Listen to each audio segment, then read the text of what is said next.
Alors que la tension atteint un niveau critique entre Israël et l'Iran, un acteur que beaucoup pensaient en retrait se positionne en coulisses avec une précision millimétrée. Vladimir Poutine. Dans un silence apparent mais un mouvement diplomatique intense, le président russe affirme être en contact direct avec les deux pôles de cette confrontation, le Premier ministre israélien et le président américain Donald Trump.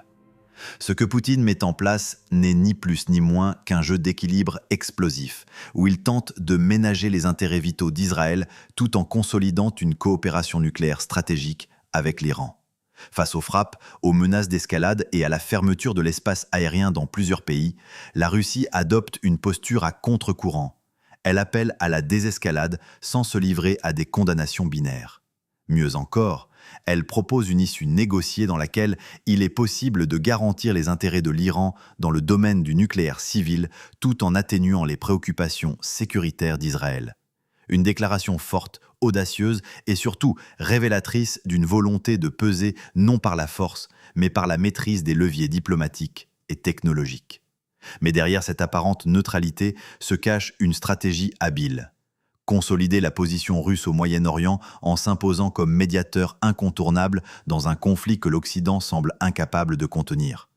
Poutine s'appuie sur un capital de confiance construit avec Téhéran tout en garantissant à Israël la sécurité du personnel russe engagé sur les centrales nucléaires iraniennes.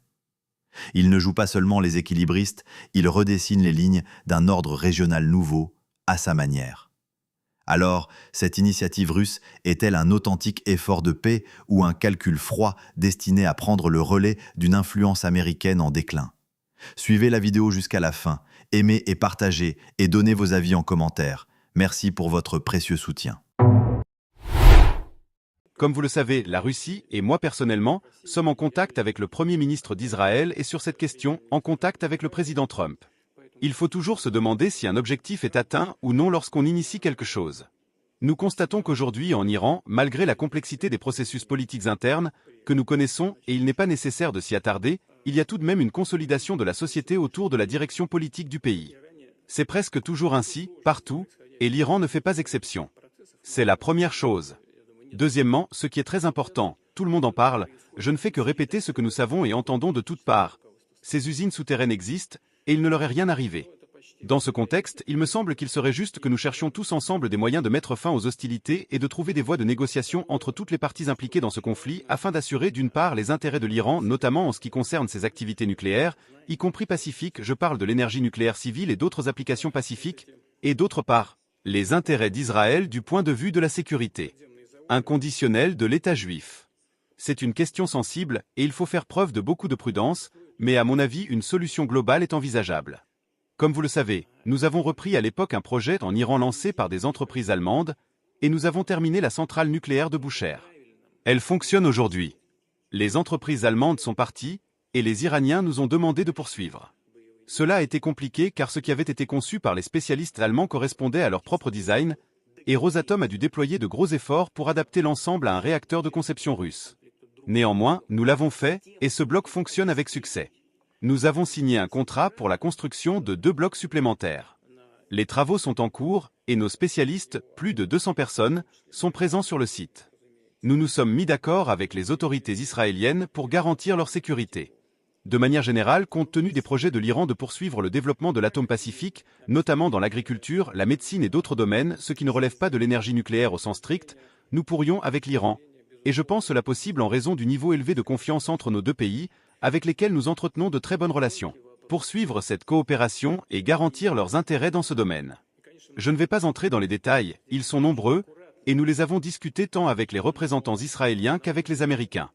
Nous avons également envoyé certains signaux à nos amis iraniens. Dans l'ensemble, il est possible de garantir les intérêts de l'Iran dans le domaine du nucléaire civil tout en atténuant les préoccupations sécuritaires d'Israël. De telles options existent à mon avis.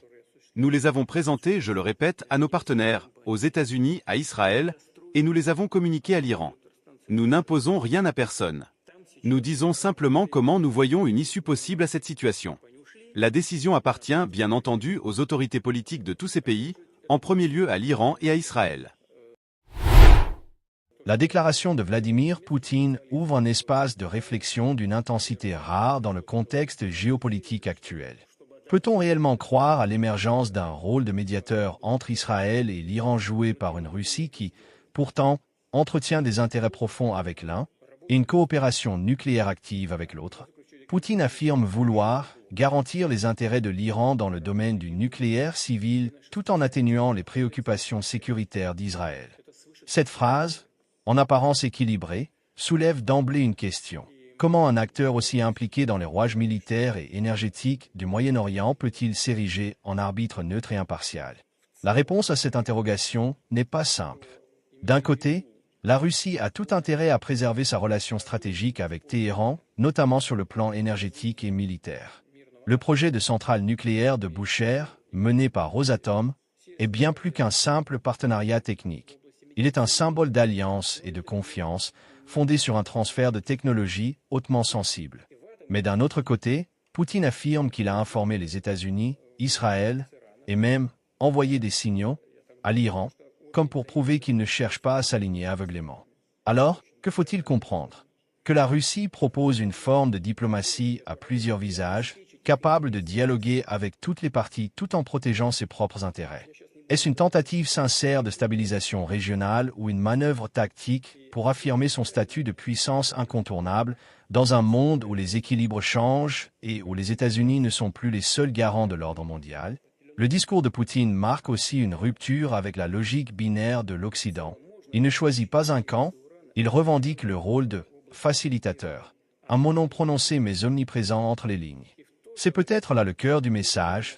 La Russie ne veut plus être perçue uniquement comme une puissance militaire, mais aussi comme une puissance capable d'orchestrer des solutions, même dans les conflits les plus complexes. Mais alors, peut-on accorder du crédit à cette posture? Est-elle le reflet d'un changement stratégique profond ou seulement un artifice de communication destiné à gagner du temps, de l'influence et des leviers de négociation sur d'autres dossiers, notamment en Ukraine ou en Syrie? Plus largement, une médiation est-elle encore possible quand les lignes rouges ont été si largement franchies, que les morts s'accumulent et que les alliances se raidissent?